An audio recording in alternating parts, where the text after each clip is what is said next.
Spanish Service Learning, or Ayuda y Aprende at Purdue, is a program that's been going on at Purdue for a little bit over 10 years. We have approximately 100 to 120 students per semester, which is about 33% of the Spanish 301 and 302 population. We also include an independent study portion, which is called Spanish 419, and students participate for 10 weeks and they get credit. They get 1 credit instead of extra credit. Our program is a volunteer program. Students in Spanish 301 and 302 and then the 419 course are invited to participate. And the idea is that for 10 weeks of visits, students go out to the community, whether to an adult learning center or to two of the schools, and they work for 10 weeks, 2 hours per week.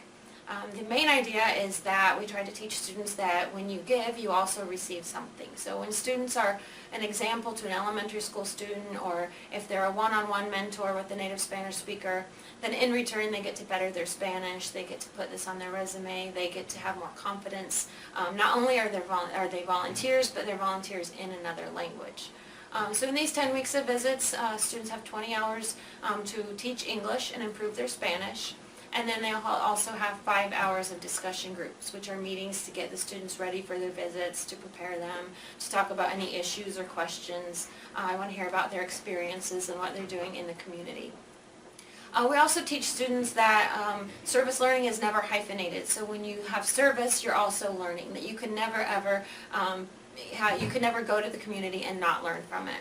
And also it's very easy when you're a college student to never leave campus and to get involved in your own life. So we try to teach students to leave the campus, go out to the community, and then bring that back into the classroom. So students that are not in service learning, then my students can say, look, this is what I do at the community, this is what I do at my partnership, this is what I learned. And hopefully they're improving their Spanish language abilities as well. Okay, so can you provide me a teaching tip as a service learning facilitator, educator?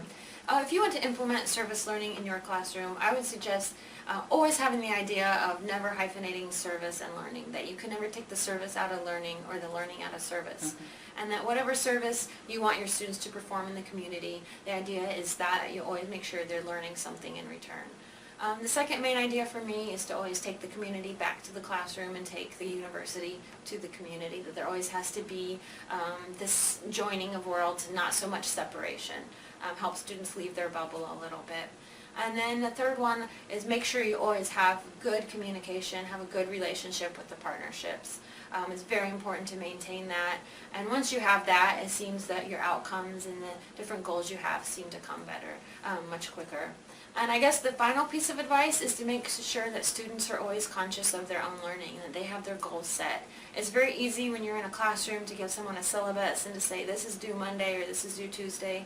And I think that students sometimes will get used to that. And so it's always a good idea to have journals, have reflections, have students thinking about what is their goal, why do they want to be in this program, how can they get there, and then to evaluate their goals at the end of the program to see if they reach their goals or not, and why, and how can they use this in future service learning opportunities.